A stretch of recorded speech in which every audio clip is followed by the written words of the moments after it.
48,000 প্রথমে ছিল, পরে এটা দেখা গেল 8,000 কোটি টাকা। এটা আজকে বাংলাদেশ ব্যাংক যে রিপোর্ট সাবমিট করেছে তার বেশ। তখন কোর্ট অনেক কিছু বললেন, শুনলেন। তারপরে যেটা আমাদের বললেন সেটা হচ্ছে এই যেই একটা ইউনিট আছে বাংলাদেশ ব্যাংকের, যাদের দায়িত্ব ছিল কোন ব্যাংক কি করছে না করছে এগুলি রিপোর্ট করা। আর এখানে ওদের দায়িত্ব ছিল এই যে হাজার হাজার কোটি টাকা লোন ডিফল্টার, তারা লোন ডিফল্টার হওয়ার সত্ত্বেও তোমরা আরও কেন তাদের লোন দিয়ে যাচ্ছ। সেই জন্য আজকে মিসেস জাস্টিস ফারাহ মাহবুব আমাকে বললেন যে ওদের পার্টি করতে, ওদের কাছ থেকে শুনতে চায় তোমাদের যে দায়িত্ব ছিল সেই দায়িত্ব কেন পালন করো নাই, বা যখন নাকি বেক্সিমকো এরকম তোমাদের নিয়ে খেলছে, সাপ্রেস করে আরও লোন নিচ্ছে, এইটা কেন রিপোর্ট করো নাই। এখন একটা হচ্ছে ব্যাংকিং ল, সেটা এক জিনিস। আর এখন যেটা দেখছি বাংলাদেশ ব্যাংকের গভর্নর নাকি সে সময় পালিয়ে গেছে, আর যারা আছে তারাও কিন্তু বসা আছে।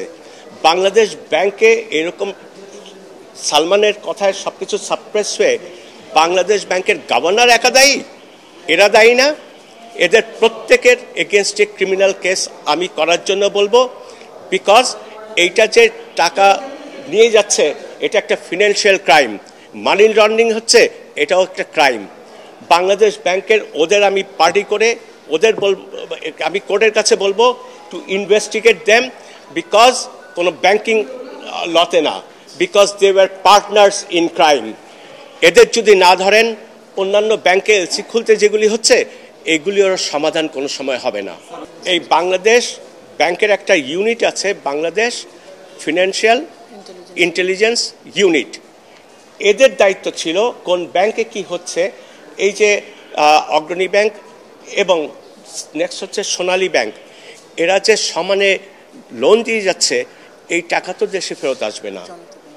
জনতা ব্যাংক, ইয়েস, নট অগ্রণী, জনতা ব্যাংক, এই টাকাটা আসবে না।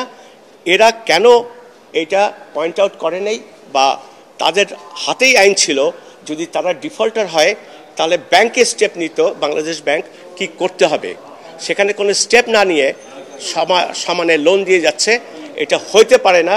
আমি তাদের এগেনস্টে ক্রিমিনাল কেস করার জন্য কোর্টে বলবো। এটা বেক্সিমকোকে শুনবে সোমবার 3টার সময়।